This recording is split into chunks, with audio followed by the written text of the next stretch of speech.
Plus, the state is starting to ramp up testing for those on the front lines, but there's still a long way to go.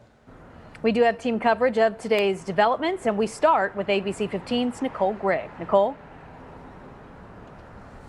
Yes, and we want to be clear on the testing front. This is big news, but it is not widespread testing. The announcements today really focusing on vulnerable populations, testing first responders and medical professionals. The governor announcing the state has 15 rapid tests, those Abbott tests is what they're called. They're tests that can be done within 15 minutes, but those will only be used for vulnerable populations. Also, Walgreens will start drive-through testing, but more details are still to come on that, and it's unclear who can be tested.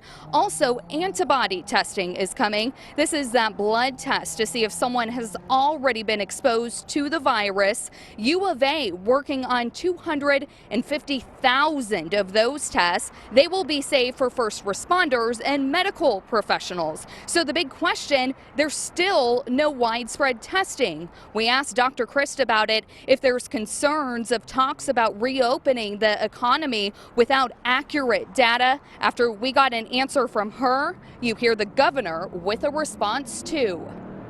We've got a lot of data through our COVID-like illness, syndromic surveillance, the health of our healthcare system. That's really what we're trying to protect by doing these mitigation strategies. So as long as our healthcare system is protected, we'll continue to develop the strategies. And I want to clarify something, Nicole, to your question.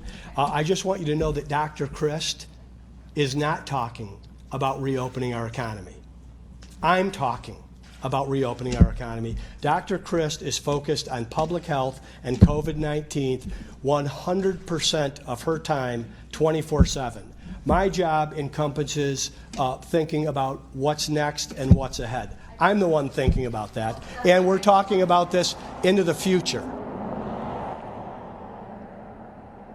And so another thing, the state is not giving names of outbreaks in congregate care settings, so those long-term care facilities. They're citing HIPAA laws, despite the fact of no one is asking for a person's personal identity. Another big win for the public, though, the state finally saying that they will release data models and projections that they have within the next day or two. Reporting live in Phoenix, Nicole Grigg, ABC 15, Arizona.